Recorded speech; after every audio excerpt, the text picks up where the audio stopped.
There it is. Hi, everybody. Welcome to another episode of Beyond the Dose. Really excited to have you here. And I am extremely excited about today's conversation. It's going to be a tough one. So, fair warning, you might want to have some tissue nearby. It is my great pleasure to introduce Dr. Tiffany Ryan. She is a PhD, an MSW, an LMT, and founder of YoMassage here in Portland, Oregon. But today she's just mom.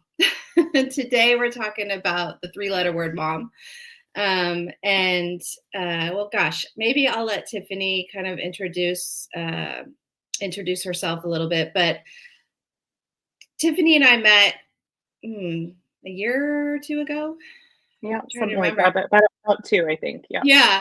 Yeah. Simply because I was looking to get into the wellness space. I was already practicing psilocybin facilitator, but was looking to open Purple City and wanting to get some experience working in a wellness space. And Tiffany and her partner at YoMassage were looking to hire.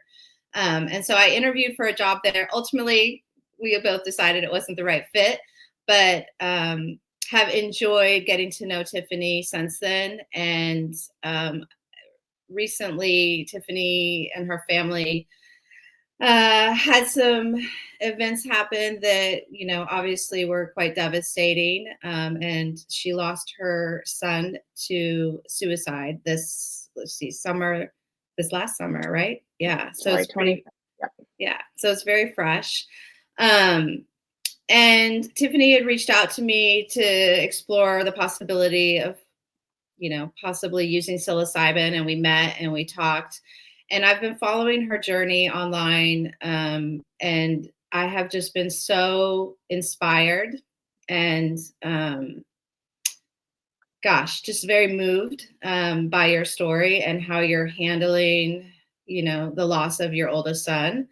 And as for anyone who follows me for a while, or if you're new here, part of the model that I use in my psilocybin practice, I call it the AAA approach to healing.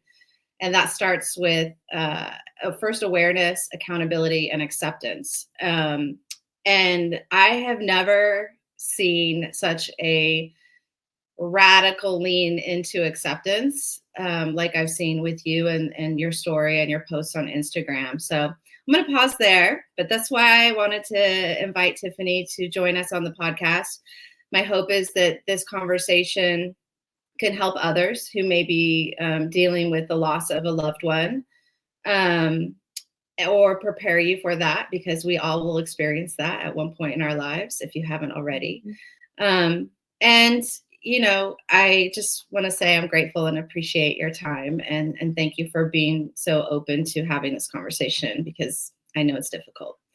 Yeah. So Well, I appreciate you listening and reading, what I'm putting out there, and that it definitely is part of my processing and my healing, and I feel like I need to be some kind of voice for not just suicide, but mental health in yeah, general. And a big part of that, I think, is how we handle grief and loss. And so, yeah, it's interesting. You said that it's kind of been a radical lean into acceptance, and I think, I mean, for me, it was like, what are my options here, right? mhm, So I have two other children who are still earthside. Excuse me. yeah, And so, I have to be there for them. yeah, And they're going through their own grief and trauma, and somebody has to show them the way. And I'm not claiming I know the way. I'm trying to find the way every day.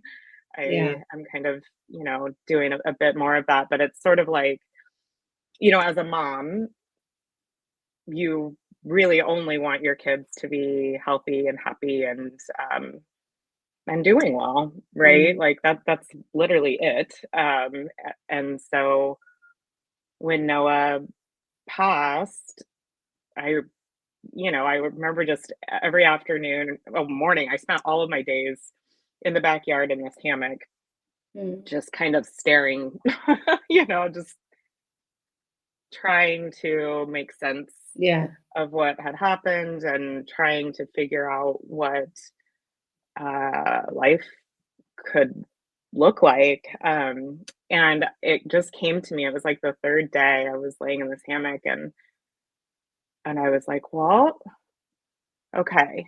If I truly believe that he is good where he is, Mhm. um, then okay. Then okay. Mm. Then Wow. what else could I want, really? Mm. The other piece of him being here on earth with me is maybe the selfish component, Mhm. where that's what I want. That's what I Yeah. wanted for myself. That's what I wanted for him. That's what I wanted for our family. But that's not reality. And if I truly believe that he is okay, and not just okay, but you know, in a really great place, Mm. then I can somehow be okay with that and come to an acceptance. Um, but I would say I was actually thinking about doing this podcast Mhm. yesterday, and I said to my partner, I was like, it's funny I'm being interviewed on the acceptance piece because I have not reached it. Yeah. Like I have not reached that. I strive to, and I Yeah. have days where I have more of that feeling. But I definitely get pulled back into the day to day. He's not here. And then, especially when society reflects that back to you, where it's like, oh, this was so devastating. And oh my gosh, what a tragedy. And oh my gosh, how are you living? And oh, your days must be so dark. When I hear that, it's like, it kind of takes me out of Mhm. the Acceptance space. picture. Yeah. Exactly Yeah. right. And so yeah, I appreciate these conversations, and I appreciate being able to put my thoughts out via writing. This is the first time I've spoken. I have felt like this kind of block with my throat. Honestly, like just it's very hard to speak about what Of you know course. Yeah. my experience has been, and so I've kind of been hiding behind writing a bit, but yeah, I do really appreciate engaging in these conversations, about the bigger picture and about acceptance and that path, because that is the path. That is Yeah. the only Yeah. path. Yeah. Yeah, I mean, and I think in our society, we don't it's still a taboo subject, death. Death in Oh yeah. general. We don't we don't like to talk about it. We don't like to talk about the planning for it, if you're Hmm. especially if you're a parent, we all of course, think gosh, what if something were to happen to me? How will my kids be taken care of? Hmm. And with aging parents, like my own mom, we I've been bothering her for years to get a will and everything written because she just, I think it's natural that we want to avoid those topics. We don't like to think about our own mortality, but all of us are going to Right. die. That's the one Right. thing that we all, we know Have in common. Yep. taxes and death. I think that's Yep. Yep. so and but we're not comfortable talking about it, and Hmm. we're not comfortable planning for it, and especially when it happens unexpectedly and with anyone that's young, Hmm. I think it is, it's every parent's worst nightmare. Um Hmm. and and many of It us is. feel very Yeah. paralyzed at the thought of even to even consider that your children could go before you.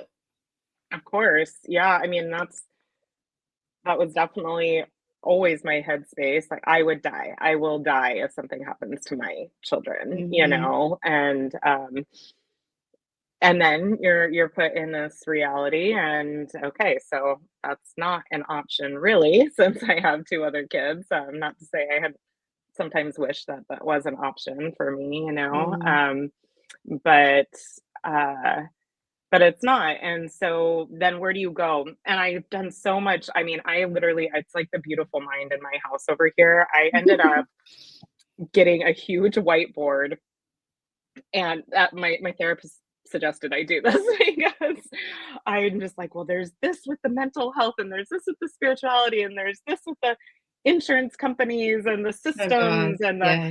and I was just trying to kind of put all of these things together of like, what are the big issues? Where can I insert myself to make a difference? And really identifying, I guess, what those things are. And part of that is just this acceptance of death being a thing in jet, like regardless of if it's a child, regardless of if Right. it's suicide, even, which is a whole nother animal. Yeah. Um, Death, right? Like we don't want to talk about it. And I think it's so interesting to me because this is the missing component. Like I think if Noah had felt a connection to something bigger than himself, Mm, maybe that could have helped his mental state, mhm. because I know for me, like, okay, yes, I'm going through the depths of despair, and that is the only thing is knowing that there's something bigger. If you Mhm. don't know that there's something bigger, then what's the fucking point? Yeah. I don't know if I Yes. can Yeah, curse on your curse away, curse away. Okay. This is a free and safe space. Um, yeah, no, I f yeah, I fully agree with that. I was just, I have lots of these types of conversations with my kids these days. They're both entering young adulthood and, watching them transition and grow and change, and I'm going through some transitions myself, so sometimes there's tension, right? Mhm. But having some really good conversations about, at the end of the day, life is going to knock you on your ass Yep, multiple times. yep. Like, you cannot control it, you cannot plan for it. There will be twists and turns, and sometimes those are beautiful twists and turns, and opportunities come around that you never dreamt of. Other times, they're not good, they're not great, and it's hard. And who do you call on, and who do you turn to in those times when you feel like you can't get out of bed or you can't Mhm, handle whatever life has given you? um, mhm. and we talk, I hope to talk on this podcast a lot about, obviously, mental health and wellness and finding purpose. And it's really Yep. my belief that we find our purpose. It's my belief that we find that through God, but I also feel like we find that through our struggles. Yes. And it's Yes. often our struggles and our own growth and our own challenges where we start to realize, oh, I overcame something, or the way that I managed Mhm, to overcome it could possibly help someone else. And that's mhm, often where I see, especially entrepreneurs and small business owners leaning into, like, okay, I overcame this, so now I want to help other people overcome this. And I just think that yeah, that's so beautiful, right? But it takes some life yeah, experience to get there. And it does. I try to tell my young children, you don't have to know what you want to be yet. You don't have to know what you want to be when you grow up at 18 as you enter college. Just go out Mhm, and learn, be open to new experiences, do what you do find interesting and love, and things will happen, and opportunities, it's the ripple effect will show up. uh yeah, 100%. I see that with, my my middle son, Grant. He's 15, and, he went through, quite a trauma with this, Mm. and he even said it was probably 2 months after, maybe, and he said, Mom, like, I think this has already made me a better person." Wow. And we kinda talked through that a little bit, and it's like, yeah, I mean, I hope so. I hope it Yeah. has, because, I mean, that's the biggest thing for me with all of this is it can be really easy to waste this grief, to Mm. shove it away, to ignore it, to try to move on, Mhm. to, you know, grin and bear it and do all the things, but that would be a huge weight. Like, this life quake that has Mm. happened is, there has to be purpose to it. There has to be, right? Right. Like, Otherwise, there it's so has painful. Yeah. Yeah. yes, there's got to be some purpose to it, and there's gotta be something where it changes us at such a core level, which it has. Like, there's you can't, I mean, I don't think you can go through something like this and not have it change you. In every cell of my body, I feel I'm different. I'm reimagining how I engage with the world now, you Mhm. know? And what a waste it would be if I didn't do that, you Yeah, know? I love that perspective. I love that. Mm, Yeah, mhm. I was listening to another person's story on a podcast or webinar, and he said something like, you know, I was lucky enough to get a DUI. He was talking about when he was younger. It's like I was lucky to get a DUI.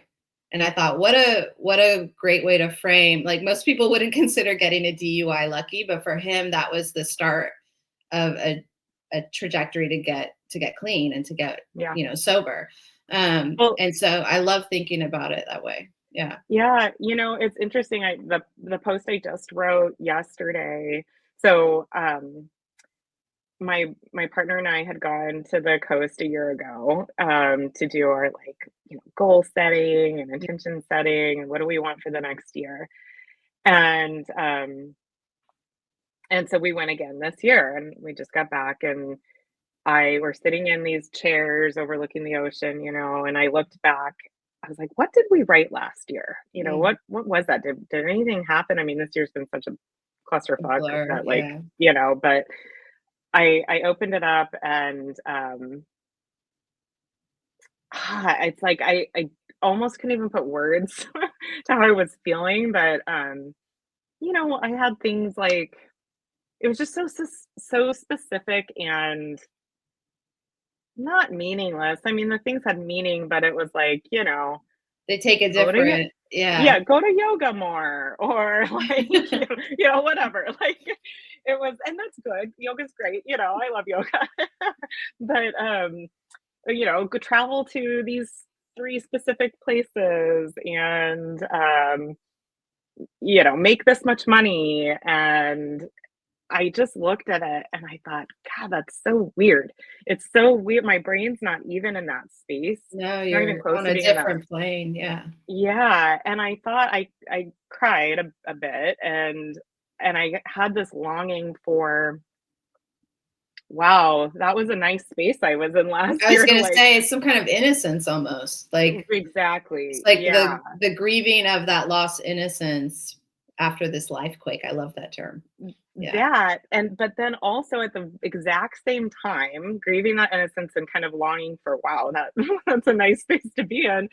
Then thinking, but no, I don't wanna have, like, Mm. these kind of frivolous, I don't want my life to be focused on those things. Like, I am thankful for this shift in how I'm thinking about life and my purpose in it and what I want my intentions and goals to be for the year and how I want to show up, like, and so what we ended up kind of coming up with, I was like, what's important to me, regardless of if I have an insane challenge, which Mhm.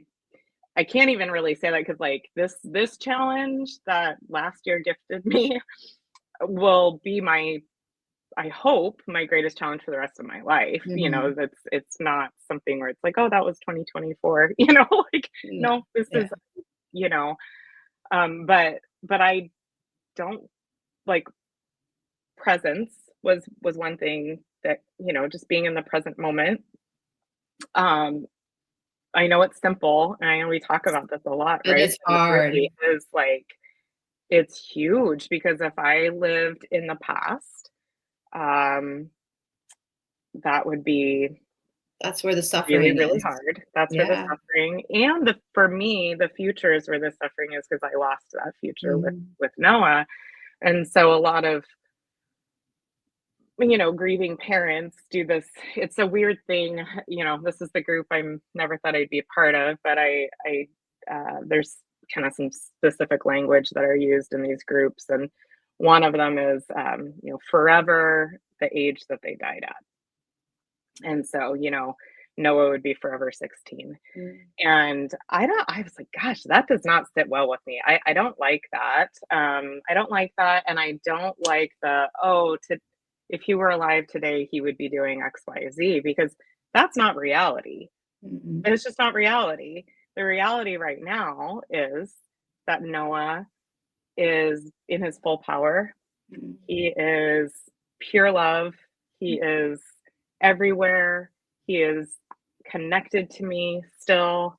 That's my reality now. And so, like, even looking at pictures, I post pictures mostly for his friends that follow me. And actually that's how the Instagram started, is, his friends were really struggling, and they don't know how to grieve this, who knows how to do this. And so I kind of thought I would do these little bite-sized thoughts that might help Right. people move through this, but I would post pictures of him for that reason, but it doesn't help me, and actually it kind of hurts. It hurts my stomach to see pictures of him.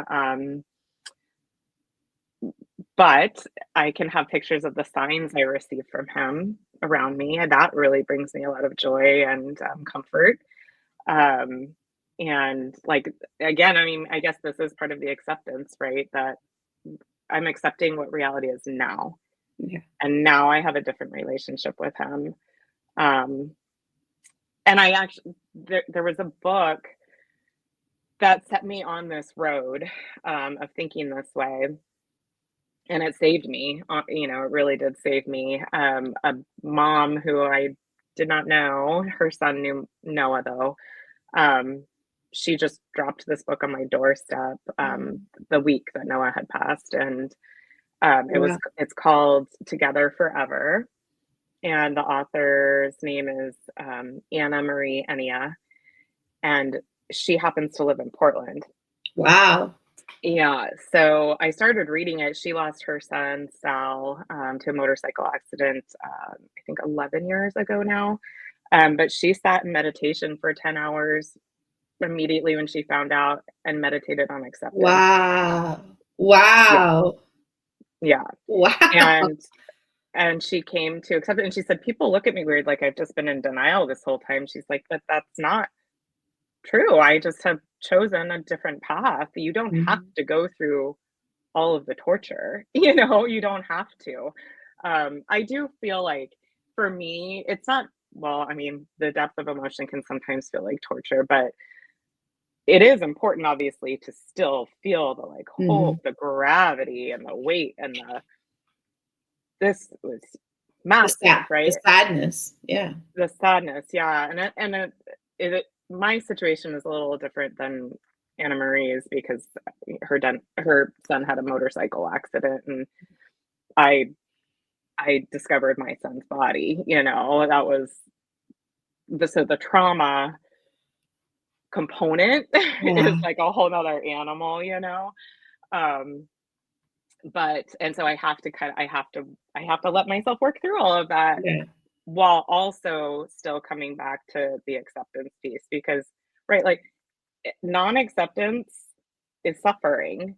Mhm. That's like the death for me, that's the definition. Same. I Yeah. Yeah. It's for me, So it's the space between reality and our wishes for whether that's in the past or in the future. I always advise and talk with my clients about that. Is like the suffering lies in not accepting what happened, even if it was mhm, hard, even if it was traumatic, even if it was painful.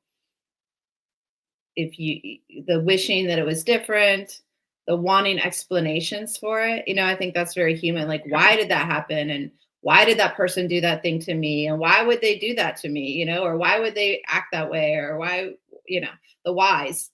Well, sometimes we don't know, and we never will know. and we never Even if will. you have a conversation if it's, something that happened with someone else, even through conversation and trying to heal those wounds, sometimes that other person that did something to hurt you might not even understand why they did it, you know, and it's usually tied to their own trauma and pain. So, Right.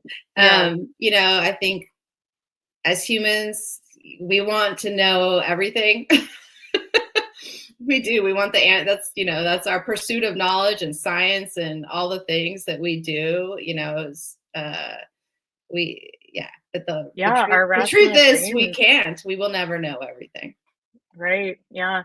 I mean, that I could have sat in that for easily that space easily for a while of the like, all the things that I did wrong and all the ways that I could have Yeah. been different and all of the ways that this person's interactions with him could have been different and and this system's interactions and that. And I mean, Oh, I 100%. could really sit in that if I Well, wanted to.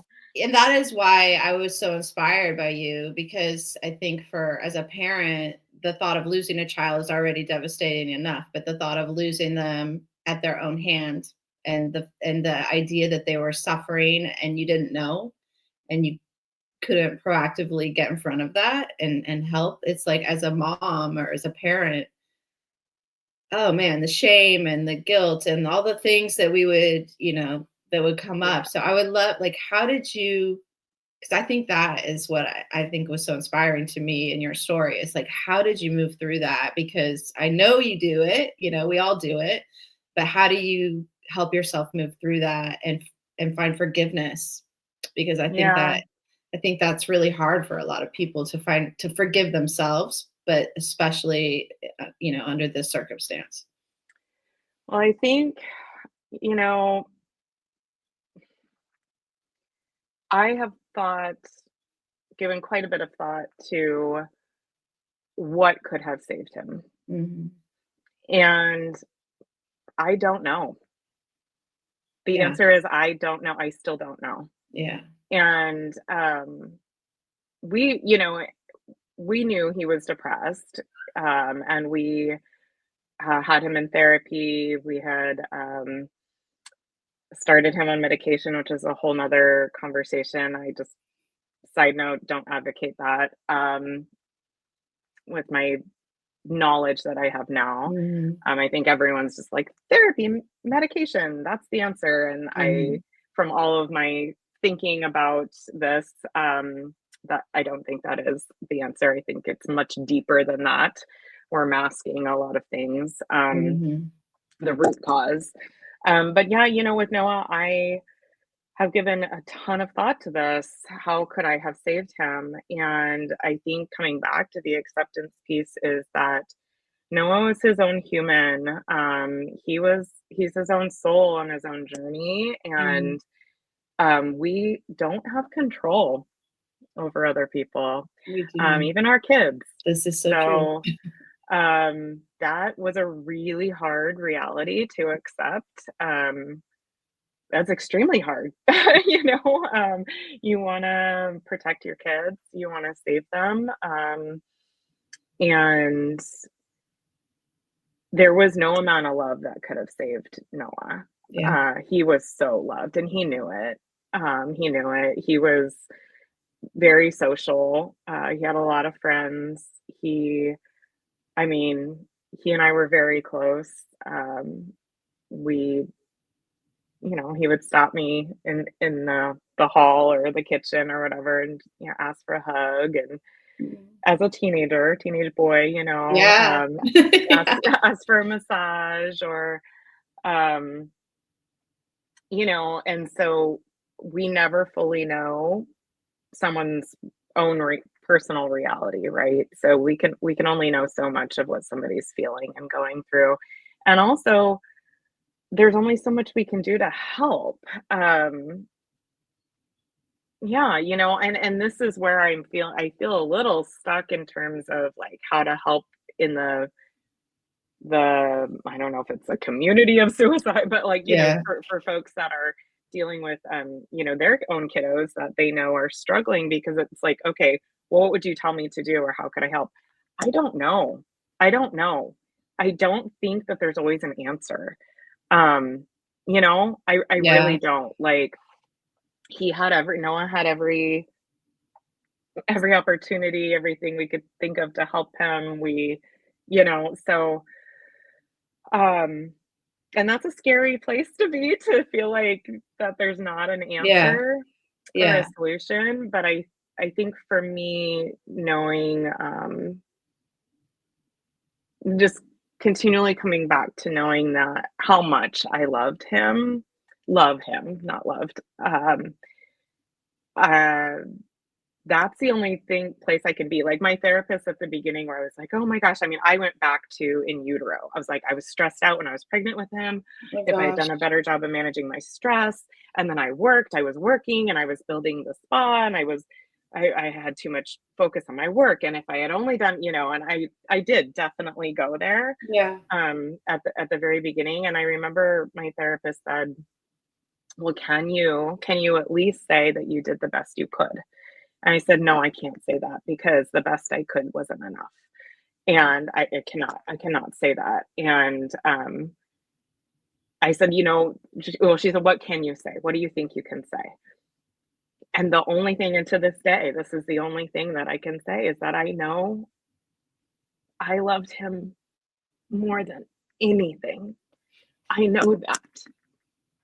And that has to be enough, you know. I know that, and he knows that, and he knew it. In his note to us, he acknowledged how much we loved him and we had done for him, um, and how much he loved us. And so, love can't save someone. Told you you'd need Um, tissues. yeah, Yeah. yeah. Unfortunately, love cannot do that. I But think, and that alone, like, sorry to interrupt. I just, for me, it just hit like we can't love our way out of pain always, like, and a lot of my clients after a psilocybin experience, that's a big theme that I see in a lot of people after their first journey is they realize, okay, you can't have one without the other. exactly. They're two sides of the same coin, Yep. and it's part of this life and this human earthly existence is that there will always be pain, there will always be joy, and they're two sides of the same coin. And we Yep. can't love away pain in somebody else. We all have to find our own way with our own tools that are available to us. And at 16, you might not have all those tools. Yeah. Mhm. Yeah. Yeah, exactly. And yeah, that's been a big realization for me, is this love and pain are kind of the same thing. Yeah. Yeah. Like I wouldn't have the pain without the love. It's Mm. like there wouldn't be the pain if there wasn't the love. And so um yeah, I mean, I was talking to a friend recently, and I forget how, we were at a restaurant. I'm kind of crazy when I'm out in public. Sometimes I'm trying to limit my public interaction. But yeah, we were having dinner, and she asked me something about Noah, and I just lost it, and I was crying a lot. And I said, I'm crying because I just am overwhelmed in my body with how much I love him. Like that's and like gratitude for my time with him. Um, yeah, like when you can focus, and Anna Marie taught me this. So Anna Marie and I are friends now, the author of that book. That's so amazing. Yeah. And she's wonderful, but she has taught me that, like, when I feel the overwhelming pain, Mhm. then I just redirect my brain to, and I say it out loud. And sometimes I actually have Noah's altar over here in my room, but go to it and just be like, "Oh my God, I'm so grateful for you. I'm Mhm. so grateful for you. I love you so much. Like I love you. I'm grateful. I love you. I'm grateful." And like if I can redirect my brain like that, um, that is the space, and it doesn't take the intensity away. Like my body still, Right. it's like, you know, um, but I don't know. I mean, that's the only Yeah, it is the to only. me, that's the only Yeah. path that I can have, you know? Yeah, and I mean, gosh, and grief is sneaky, It'll even when I mean, you're still in the depths of it, obviously, but like, my father, my stepfather passed away in 2014, and like, or my grandma died, right after my first child was born. She's 18, so, but sometimes things happen, and they'll remind you of people, and it just kind of comes crashing over again. And you think you've moved past it. It's been years or decades, and so I love that. Yeah. I love the thought of like when that comes for people, if you can lean into the good times that you had with that person, and the fact that you got to know them at all, and share time on this earth with them. I think that's really Yeah, beautiful. because I mean, we aren't guaranteed that even though we feel like we're owed it and guaranteed it. Mhm. Like this has been my whole thing. I'm like, wait a second, which is so obvious, and I don't know how we walk around just kind of oblivious to this, but it's like, wait, is life about death? I kind of think that it is, like, Yeah. because this is right, like you said at the beginning, this is the one thing that happens to everybody. Mhm. Every time Yeah. that it happens to somebody you really love and care about, that is what shakes your life up, what reminds you what life is about, what reminds you why you're here, what reminds you to be present and grateful and lovingly connected. Like, death is what life is about. It's the Yeah. great reminder. It's the Yeah. great reminder, and there's a reason it exists. Yeah. There's a reason, and there's a reason that not only, everybody dies at age 90 Right. from natural causes. There's a reason that we have these different experiences, and to embrace that, I think then makes it, well, when you normalize anything, it makes it a little easier to Mhm. to handle and accept, right? Where it's like, "Oh, wait, I'm not the only one." Because I definitely could have gone into that too, where it's like, "Why me? Why Yeah. me?" Yeah. You know? But then when I join these communities, I'm like, "Well, why them? And why Yeah. them? And why them?" And, like, it's not just me. I am not unique. Mm. I'm not, Yeah. and so that just knowing that, like, wait a second, this is, like, Yeah. just life. Yeah. Um, yeah. So I'm curious, like how because you mentioned being present, and that being your kind of number one intention for the rest of the life of your life, not just this year. Um, how has that? So one of the posts that was really inspiring to me, well, there were so many, but I think you were at a party. You had gone to like a holiday party, and you thought you were ready for it.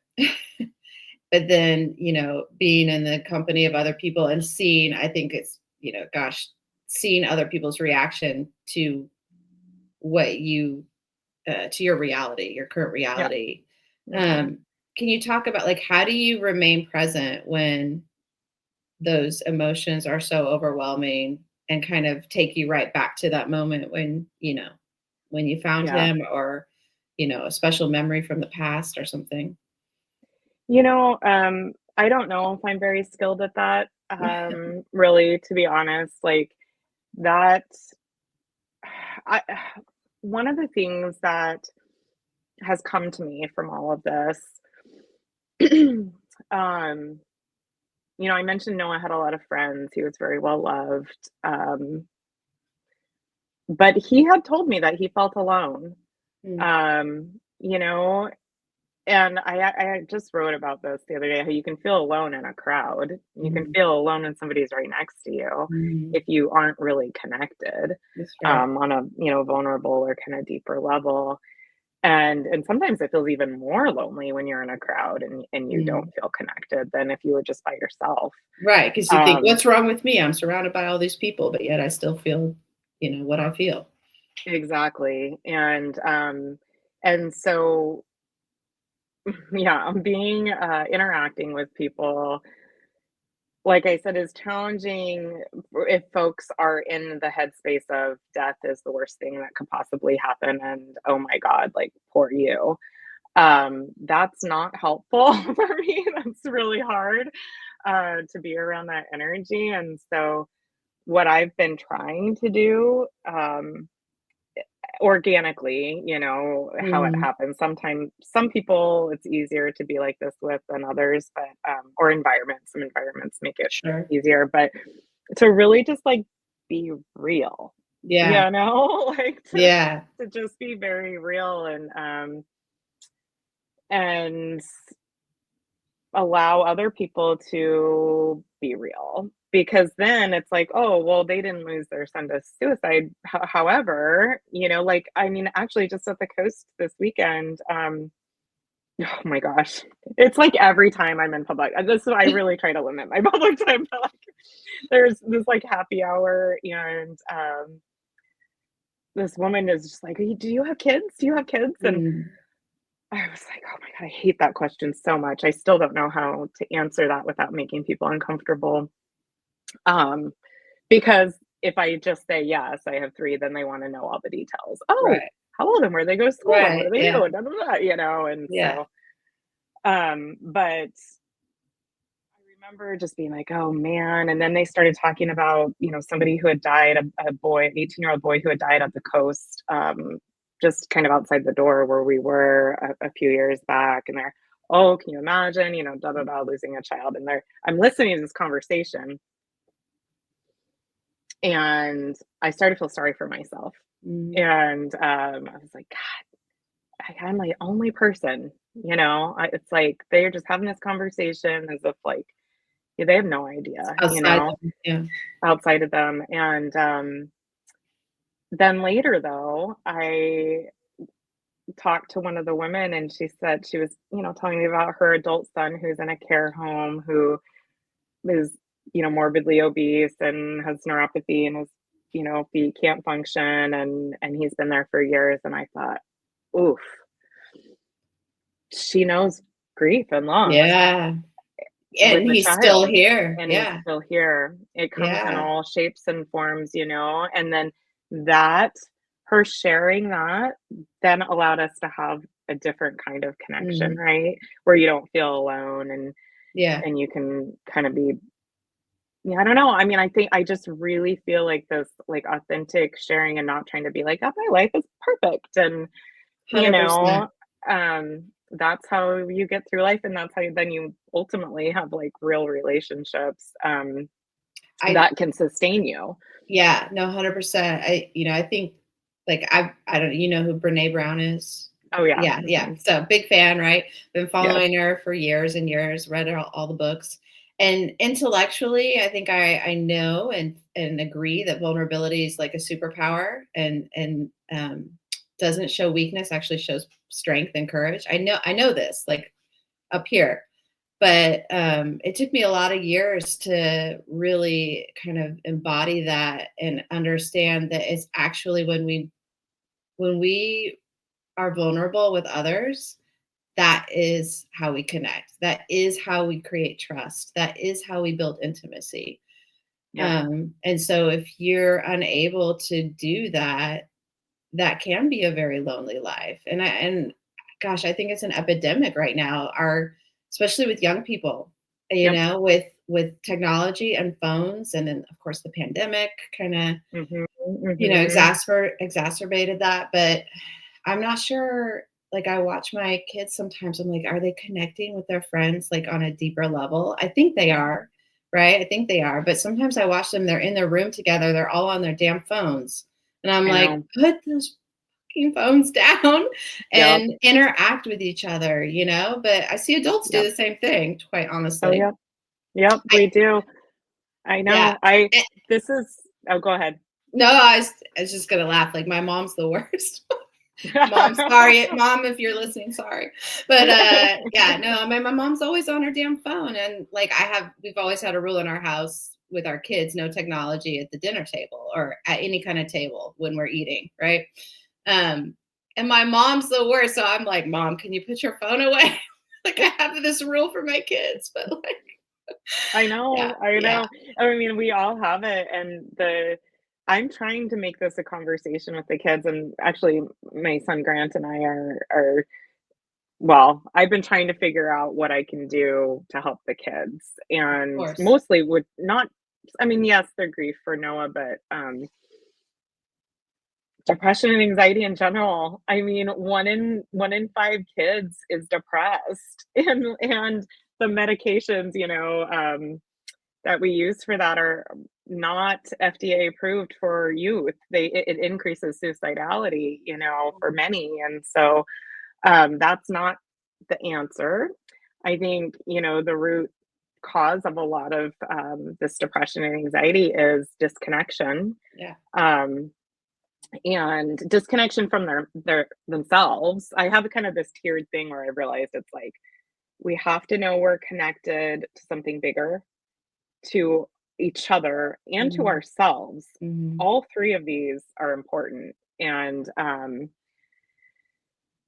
yeah, so I kinda have been, do I work with the schools? Did I, and Grant's like, "Nobody's gonna listen to anything that the school puts out, like, don't do that," and, I was like, "Well, I need your help, bud, 'cause, How do we reach them? Yeah. how do we do that?" Yeah, and so I have a card game coming out that, I made for different age groups, like, I'll have elementary, kind of like teenagers, and then adults too, but, it's called, Real Talk, Not Small Talk, Oh, I love that. and it's just gonna be like a fun, like, there'll be some funny things, but there'll be some more, like, serious things, but it's so fascinating to me because, Grant has really struggled, we both have PTSD from Mhm. the scenario, and, um, I'm like, "Grant, you're not alone. Like, you're not the only one that's going through something." And I know that because I've talked to the counselors at the school and I've talked to other parents, and it's like, so many kids have Mhm. significant things happening and they're not talking to each other about it.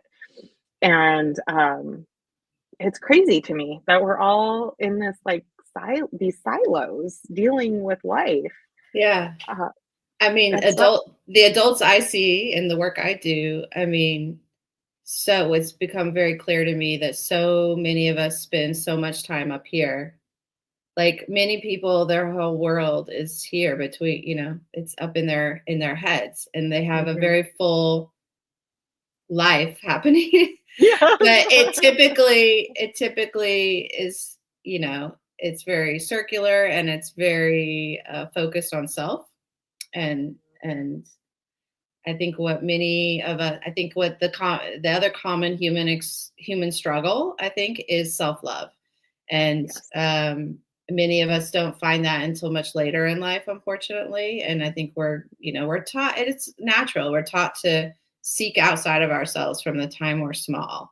We Mhm, want to be mhm. fit. We want to fit in. We want to be loved. We want to be liked. We want to be accepted. And we start to bend and shape ourselves and conform to what, especially as kids, because we don't have that life experience to know we're good as we are. And yeah, I think teenagers must today that must be even more overwhelming than when I was a teenager coming up with all the social media and all the pressure that's on them, FOMO and Oh, yeah. all the things. But I think, yeah, being And a if you teenager feel like, today, yeah, it's so hard, and even, the topic of suicide, it's like, if you can't, nobody can talk about that. mhm, Nobody can talk about that, right? Like, if you say that out loud, what's gonna happen? The fear is you're gonna be, like, locked up or yeah, sent and so it's really like, to me, let's normalize all of our emotions. And guess yeah, what?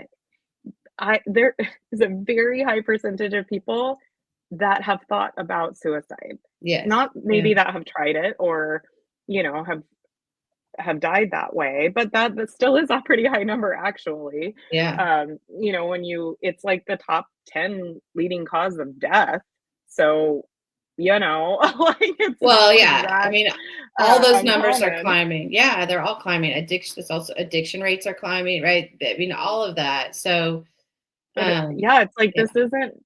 this isn't, one person. This I know that other people are thinking this and feeling this, so let's talk about it. Yeah. Let's say it out loud because when you like you said the circular thinking, when you don't, it's like a pressure cooker Yeah. in and you're like, "Oh yeah, and this and then that and this and then that," and then but if you can say it out loud, it kinda lets some of that steam out, where it's like, Mhm. "Oh, wait, okay, yeah," like, "Oh, you thought that too? Oh, okay, I I'm not alone. just" Yeah. yeah, like, Yeah, um, and yeah, I lost my train of thought. yeah.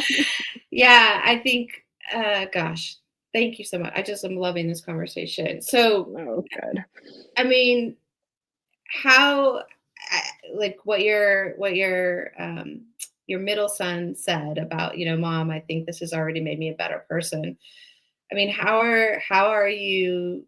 I just love the idea that you guys are feeling and grieving out loud. I call it, right, like together, and that you're making holding space for each other. How has that changed for you as a parent? Like, I'm very curious Mm, about how, because you're obviously, sometimes I imagine drowning in your own grief and own emotions. So how do you pull up and also be an anchor for your kids or help show them the way, and how do you kind of live that for them as an example? yeah, gosh, like I don't know. I don't know how I'm doing it, honestly, Mhm, but that's they are my reason for mhm, everything. I have a 11-year-old daughter as well, Hope, and to see them struggling is mhm, the hardest. yeah, The hardest, and so I will do. It's like I've just mustered every ounce of energy I have into. Well, I guess this maybe goes back to your other question, around the like guilt and shame and whatnot. But I do feel like, whatever I couldn't do for Noah, I want to make sure that I do for yeah, them. Um, I want to make sure that I do every single thing that I can because, this is the other thing that I erroneously thought after Noah passed this way. I thought, oh God, well, if I can get through this, then this will be the worst thing that's ever happened to me, and if I could just get through this, right? mm, And then I started engaging in these communities and people who have lost children, and um, I'm like, oh shit, no, people lose multiple children, and people lose multiple children to suicide, and people uh, lose children after they've lost oof, one because they haven't been able to show up for their other kids, and mm, their other kids then struggle. And there is no reality in which I that will happen, and I will have not given everything to my mhm, children to make sure that they can um, get through this. And again, there's no control, right? And so whatever I give, maybe it won't be enough. I don't know, yeah, but I will give everything I have. I know yeah, that, and um, so that is the I think. How my brain is, operating around that. I had a friend, and I know everyone means well, and grief is a hard thing, especially this. It's hard for people to know what to say and do, but when people are like, "Wow, you look so good, and we see you smiling, and you have makeup on, you get dressed, and you just look amazing," and uh, oh, it really irritated me, because because I you're like, was that like, doesn't matter. That's not what yeah. I was like, "Well, what is my alternative? Should I lay in bed Mm, and, cry and let my kids see me unshowered, not mm, taking care of myself, not able to drive them places, not able to be proactive for them in school and socially and helping them with their therapy and going like, is that the alternative? Like, no, that's not an option for me." And yeah, so, Well, but Yeah, I mean, gosh, Tiffany, I think that's amazing. But I know, I think there's a lot of people out there that would be what they do, you know, and not to say that there's anything bad or wrong with that, but I think a lot yeah, of people would not be able to necessarily, pull themselves up by the bootstraps and do what you're doing, and that's why I've been so, inspired and uh, yeah, and, there are moved. like, this is the thing, like, I'm putting out there what I can, but, there are days where I don't have much. It's that where when I Yeah, post a picture and some hearts yeah, or a one-liner, and those are the days, like, I can't get myself together, yeah. Um, And I think that's important to show your kids too. ye I, I think what they're watching you and how you process your grief and your emotions and learning. I think going back to what we were talking about before is like we don't learn how to do this. Our culture, we like to have quick fixes. We want it to Mhm, be easy. And we don't like feeling bad, whether that's physically or emotionally. We want to move through that bad stuff real fast to get to the oh, good yeah, stuff again. And sometimes it's at our own expense, right? Because, like, to your point, with, a lot of our pharmaceuticals were never meant to be long term. They were meant to be temporary to help yeah, somebody get over a very yeah, difficult, um, and and but they don't help us get to the root cause, and I mhm. really firmly am a believer that you can't get better if you're not willing to look deep and feel deep. You You have to. can't. Yeah, and, the other thing too, which, we've in my family, we've all kinda come to this conclusion on our own, but, we don't want our grief to go away, Mm, because it is an expression of our mm, deep, deep love for yeah, Noah, and so when we start to feel it kind of distancing a little bit, we consciously bring it back, um, and my kids have said that, they have done that just recently. They're like, "I'm starting to forget that day," or, "I'm starting to forget," and I don't want to. I don't want to, even though it's the worst day of our lives, yeah, we're like, "Ooh, I don't quite wanna let that go," and, I don't wanna lose my massive crying fits and my breakdowns. I mean, it's torture, but if I don't have that, then, oh, I don't know, it's like I just wouldn't feel as, connected to him. connected. Yeah, Yeah, yeah, yeah. that makes a lot of sense to me. Yeah. Mhm. So, gosh, I could talk for hours, but you know, I love the way that you guys are reframing it in that way, that the grief is a gift and that the grief is also an expression of how much love you guys have for Noah, and that will never change, even years from now, that same big abundant love will be there for him. Mhm. And And also, I would say, like, just on this, like, topic of acceptance and how to do that, what Anna Marie's book really is about and what taught me is how do you continue your relationship with them mm, now? Like, I cannot accept that I wouldn't have a relationship with Noah anymore. That I cannot accept. And so I am figuring out what my relationship with him is now and how mhm, that looks. And that's really important, I think. Like, that is if yeah, because it can't go from a focus on something to focus on nothing, right? Or just like, yeah, it right, can't go from yeah, something to nothing. And yeah, so, you have to kind of figure out where that love and energy and connection is gonna go and how that looks. And to me, that has I can accept that. I can accept that we have a different kind of relationship now. yeah. Um, and Would yeah. you, I mean, if you're comfortable talking a little bit about how you go about that, and, is there, I know you've been seeing a therapist, so what kind of tools have you found, this book, Anna Marie is her name? Yeah. Mhm. Um, But, has there been any kind of faith or any other, tools in your tool belt that you have found that have helped you to reframe that and to help you define that new relationship? Because you can define it how you want, which is also quite liberating in a way. Yeah.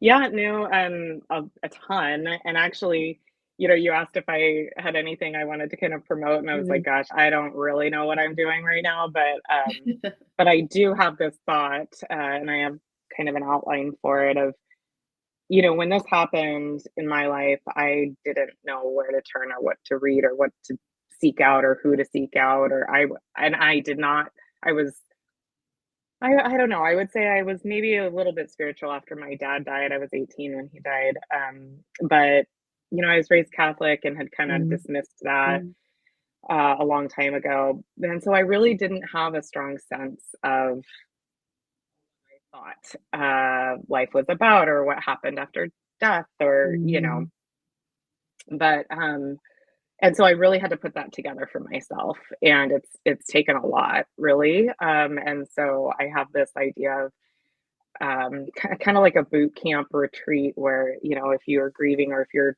mm, transforming, ready to mm, transform into what do I really want, how do I really want to engage with life in more of an awakened way, kind of having all the things that I've read, the spiritual study and body work and mind body practices. And because really, like, yes, I have an arsenal of books that I've read and gone through and podcasts um, and then what I do with that is I'll write, I'll journal afterwards, or I'll paint. Painting is mm, a new thing for me, and that I really do feel my when I'm painting, it's me and Noah to get like he's with mm, me, when I'm mm, creating that. But being in nature, I feel very connected to him. When I'm writing my posts, like some my therapist jokes with me because she's like, every time you come in here, you say you might be crazy, and I was like, I do. I didn't know I said that about myself, but I'll have some amazing experience, where I feel like Noah was with me. I was like, I might be crazy, but and she's like, you're not crazy. Stop saying that. And I know I'm not, but it's it's just how you think society is gonna think of you, Yep. but I do with my writings, I there are many, many times I sit down and I just think what's on my heart Mm, every day. And sometimes after I've written, I don't know what I've written. And I look back at it and I'm like, oh, and I feel like that's Noah. mm. I have Channeling. connected Yeah. with Noah and he's yeah. And so taking that intentional time and even like this idea of joy, experiencing joy again is a hard one for me. Mhm.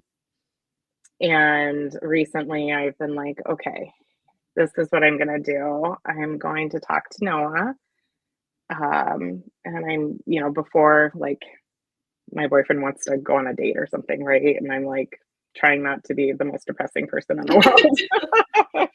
and, um, and I'll say, okay, bud, I'm gonna try to experience some joy for like an hour. Um, and it doesn't mean I've forgotten about you or but I'll just have that conversation with Yeah, them. yeah. Um, Isn't it and funny though? It's so funny how we do that to ourselves. Like, why is experiencing joy somehow like in our society? I think we equate that with like, I must like, I can't experience. How can I experience joy when there's all this yeah, horrible sadness and grief, that is following me around? So how is this, but again, I think it comes back to that. It's the same side of the same, it's two sides of the same coin, yeah, and And actually, your joy and expression of joy is another expression in a way of the love and abundance and gratitude that you have for the time you had with Noah, you know? right. I mean, girl, it is all about how we frame things. It This is what is. I feel Yeah, like. no, it really is, though. I mean, the more I, dive into mind body connection and our mindset really does dictate our reality. It really Everything. truly does. Yeah. Everything. I Yeah. know, and it's so this is why I actually am really excited about the retreat idea and then creating community kind Yeah. of after that because it to me, it is very important to surround yourself with people who are going to help co-create that same Mm, perspective and keep that on a day to day, right? Because you can go like, I can read a book or a podcast and I can be like, "Oh, yeah, like, yes, this, I feel this, I know this in my heart, I know because it feels light and I know it's true for me," you know? And then I go have, some interaction and it's like somebody's not in that same space, and then I'm, mhm, like, kinda deflated a little bit, it's hard to hold on to it, mhm, it's hard to stay in that, and I really am just understanding the importance of surrounding yourself with similar vibration and energy and intentions mhm. regularly, it seems very, very important for me as I move forward, Yeah, I mean, for me as well, I find like the older I get and the more my faith grows and uh the more presence I bring to a situation or what have you, I'm very picky about who I spend my time with. And it's funny, I used to be someone who went out and, kept myself busy, loved going out, meeting friends, all the things, going and seeing, live music, all the things. But the older I get, I'm becoming more and more a homebody, or I just want to have a quiet evening with friends. I don't necessarily want to hmm be among big crowds hmm and just really picky about the energy that I bring into my space and needing it to be aligned. yeah, and like the work you're doing is it's interesting. It's obvious. It's along the same lines. It's transformational. It's awakening. It changes your life. And to me, I'm like, I don't need to proselytize this. Like, I don't need to like tell everybody like, listen, I figured out life. Like I've not that I have, but like I feel like I am on the path. But I'm like figuring out how to survive like the worst thing that could ever happen to you. Yeah. And like listen and people who aren't ready to listen aren't going to listen, and so I have no interest in that. What I do get excited about though is people who are already like kind of there Hmm. creating You're that like, come on community in. Yeah. and building it up. Yeah, yeah. Yeah. Yeah. Yeah. Yeah. No, and I think, that's where we find our purpose, is again, going back to where we started. I feel like our purpose is found through our struggles and the things that we ourselves overcame, and then wanting to share that with others to help others and be in service to others. Yeah. Yes, exactly, Yeah. 100%. Mhm. Gosh, well, thank you so much. I know, even just reaching out to you felt weird. I was like, can I reach out and ask her to be on a podcast when she's still in the midst of this? But um, I I very much appreciate having a voice. Yeah, I mean, this is something I said the other day to my partner is, I was a professor. I was a social work professor. I own this company, and I had this other life, this yeah, persona, and this happening. I think at times has felt like I don't have value anymore in that way, in a contributory yeah, fashion, and I want to continue to contribute and to these conversations and thinking differently. And so yes, I'm still kind of in the muck and I'm working through it, but I appreciate that you saw that there might be some value. So yeah. yeah, No, thank you. definitely, yeah. Well, thank you, and we'll be sure to share some of the resources that Tiffany mentioned in the notes and everything on the podcast. I also wanted to just say for anyone who's out there struggling and feeling like they need some help, just want to mention once again that, or I didn't mention it, but there's a suicide prevention crisis hotline that you can call, which is 988. So please, if that's you, find someone to talk to, and help is Well, out there. yeah, Yeah. and I would add to that, I don't know how helpful hotlines are. Mm. They kind of annoy me slightly. Oh, yeah, no, But but tell me. I would say reach out to me. My Mm, Instagram is Dr. Tiffany Ryan. I don't know that there's a whole lot of like um yeah, formal resources that are mm, really helpful in a crisis situation, but I am somebody who can sit with anyone mm, and be with you and just be with you. So mm. I want to offer that. That's definitely something That's that I've beautiful. been Yeah. feeling called to do. Yeah. Yeah. Yeah. Well, thank you so much. And yeah, wishing you and your family all the best, obviously, as you guys continue on this journey of healing. And I'm excited to see where, where it takes you guys. I think you're gonna I love the idea of this retreat. So I'll be Yes, me following. too. And the cards. And the cards. I've seen some other like card games out there that are kind of with this similar Same intention. It's like, idea. Yeah. yeah, it's like let's connect for real and not talk about the weather. Yes, exactly. Yeah. Yeah. Yeah.